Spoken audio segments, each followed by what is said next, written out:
Are you concerned that an interested developer might turn into the neighborhood plunderer?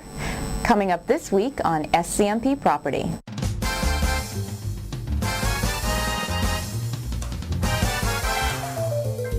Time means money to developer. It sounds as though there could be a premium. I think somewhere deep in the offices of Hong Kong's property developers, there's a shrine dedicated to Marlon Brando and The Godfather. After all, haven't we all heard of someone being approached with an offer they couldn't refuse?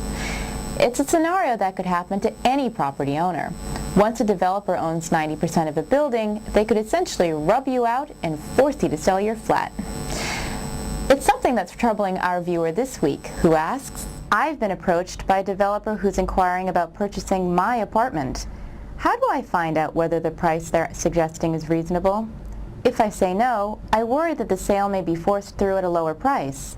First of all, doing a little detective work of your own on the internet should work this out. There are a number of ways you can research prices online. There is the Centernet, the Centerline agency, do publish prices. There's EPRC, which is actually an online system for prices. All transactions are registered there. Of course, you have to subscribe to that. So you can do your own research on prices. That's okay. There could be a higher price than market because of extra GFA, gross floor area, of your particular block. And if so, I would recommend that you go forward and ask a property consultant or valuer to come in and look at the whole block and see what the prices would be. It sounds as though there could be a premium. So it could be that the property developer really is giving you an offer you shouldn't refuse.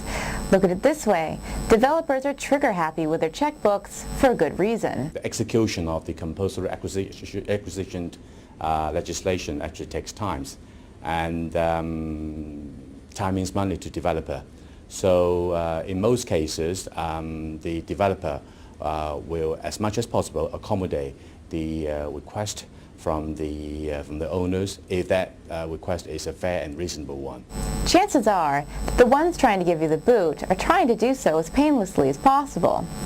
So before you start packing your bags and counting your new loot, it's still advised that you speak to your neighbors, local agents, and scouting around the internet. After all, if you're going to be on the way out, you don't want to go down without your own form of justice. That's all for this week. This has been Lauren Bass.